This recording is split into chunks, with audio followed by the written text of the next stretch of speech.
નમસ્કાર દર્શક મિત્રો, ધ લોકસત્તા શોમાં આપનું સ્વાગત છે। પશ્ચિમ આફ્રિકાના બુર્કીના ફાસોના બરસાલોથો શહેરમાં કલાકોની અંદર લગભગ 600 લોકો માર્યા ગયા હતા।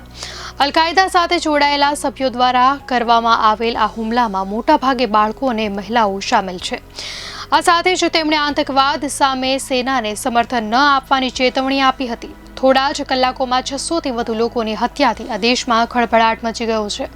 આ હત્યાકાંડે અનેક સવાલો ઊભા કર્યા છે।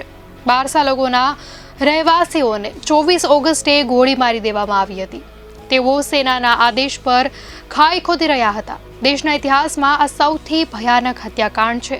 અલ-કાયદા અને ઇસ્લામિક સ્ટેટ જૂથ સાથે જોડાયેલા બળવાખોરો વચ્ચે ચાલી રહેલા જિહાદી બળવાને કારણે આવી સ્થિતિઓ સર્જાઈ છે। જમાત નુસરત અલ-ઇસ્લામ વાલ મુસ્લિમીન માલી સ્થિત અલ-કાયદા સાથે જોડાયેલા જૂથ અને બુર્કીના ફાસોમાં સક્રિય સભ્યોએ બારસાલોગોની બહારના ગામ લોકોને ગોળી મારી હતી, જ્યારે યુનાઇટેડ નેશન્સે અંદાજે 200 જેટલા મૃતકોની સંખ્યાનો અંદાજ મૂક્યો હતો।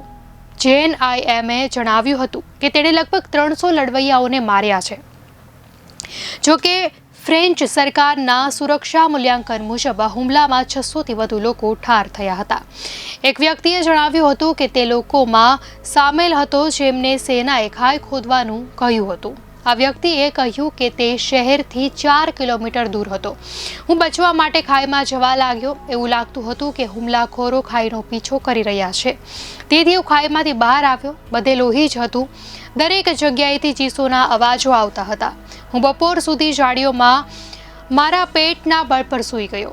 બીજા બચી ગયેલા વ્યક્તિએ કહ્યું કે JNIMએ દિવસભર લોકોને માર્યા। તેણે કહ્યું, 3 દિવસ સુધી અમે મૃતદેહો એકઠા કરતા રહ્યા।